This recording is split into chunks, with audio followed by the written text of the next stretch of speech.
You know, we talked before about who comes to the fancy food show, and I think it's very important to understand that it's not just about retail buyers or manufacturers, even marine biologists come to the fancy food show. Nick Mendoza is with us. He was part of Incubator Alley last year.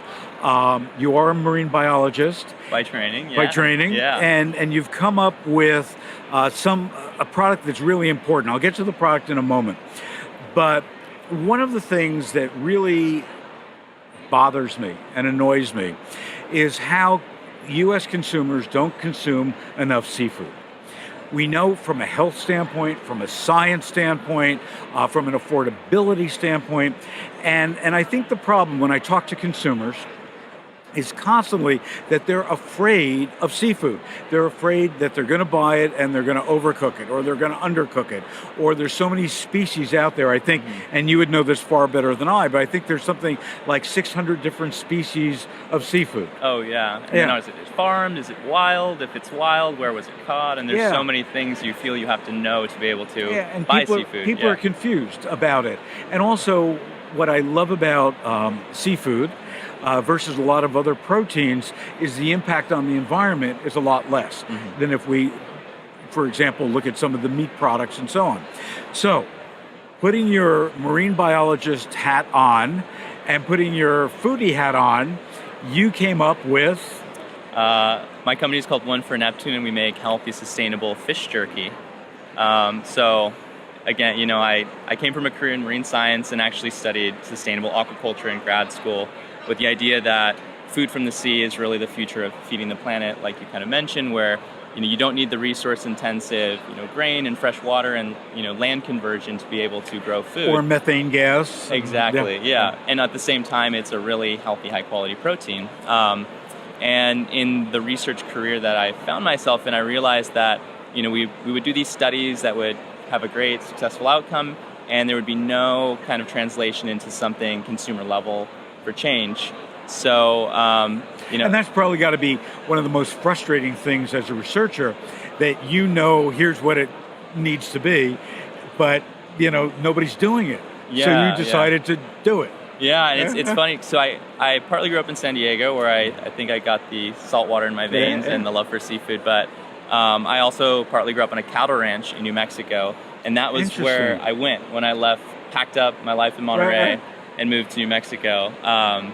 And it was while I was working on getting our cattle grass-fed and organic certified and thinking about doing maybe beef jerky with the herd that I realized there it is. This is a way that using the knowledge I have to source something that's really sustainable, that we could tell the story of a well-managed fishery and all the health attributes of a really high-quality fish, but also presenting it to the consumer in a way that is both familiar and tasty, and removing some of those questions like how do I cook it, with all these things about where it's from. So we try to tell that whole story, both the social environmental side, the health aspect of it. But you didn't bring me any taste. I think we actually have some over there. We could bring some packets up. Garrett, give me some of the jerky. So let's talk about what, and you say seafood. We need some of the jerky.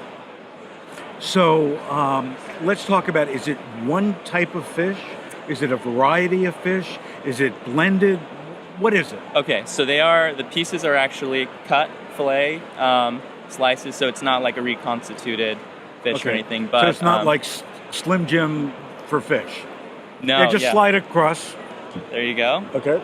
And it is it's U.S. West Coast rockfish, caught off the coast of Oregon and Washington. Okay. And the reason we chose that fish in particular has really great health attributes, a mild flavor and texture, which was perfect to take on the recipe that we created.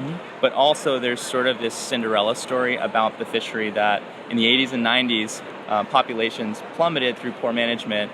And then fishermen, policymakers, other people came together. And when we're talking about population, be clear, we're talking about the fish population. The fishery stocks.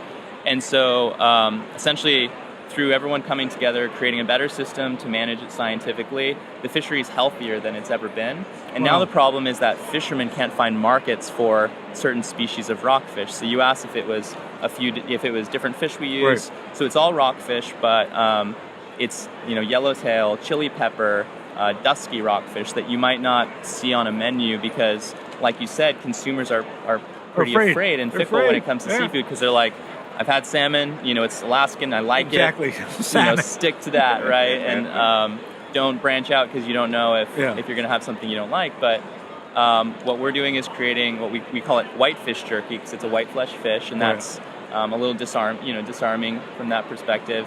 And really, some people even say they confuse it for beef jerky. You can be the judge when you taste it. Okay, well, if I can open up the package. The package is a really good sealed package to keep it fresh. Gotta keep it fresh, right?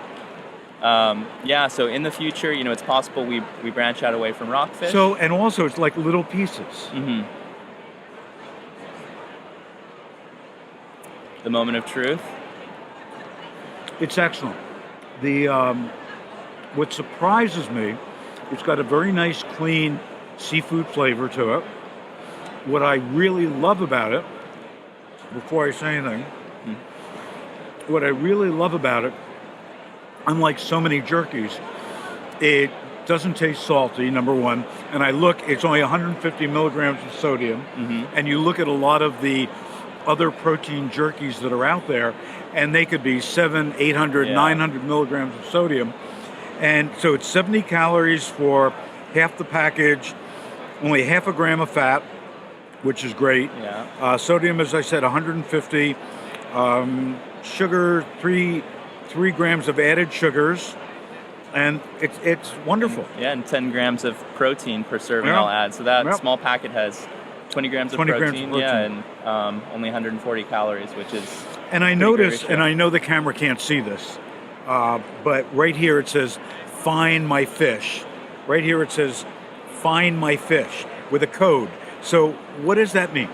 Yeah, so using an iPhone camera, or if you have a QR reader, you can use that QR code and it'll jump to the Find My Fish page on our website where you put in the catch batch number, so it'll be 003 or 005, and actually pull up the story of what the species is, why it's a sustainably managed species, the health attributes, the fishery, and where it was caught exactly on a map, and then even the name of the fisherman that caught the product. So very cool. You're taking some of the fear away of not knowing where your fish is coming from, but also celebrating the fact that this is people who are doing it right. Yeah, that's great. Nick, congratulations. You got a winner. I got to tell you something. I taste foods for a living, and the package, the story, everything that you're doing, you're right on target. Really appreciate that. Best of luck, and thanks so much. I want to see it in every supermarket in the country. We would love to see that too. Okay. We're going to take a break. When we come back, a lot more right here at SFA News.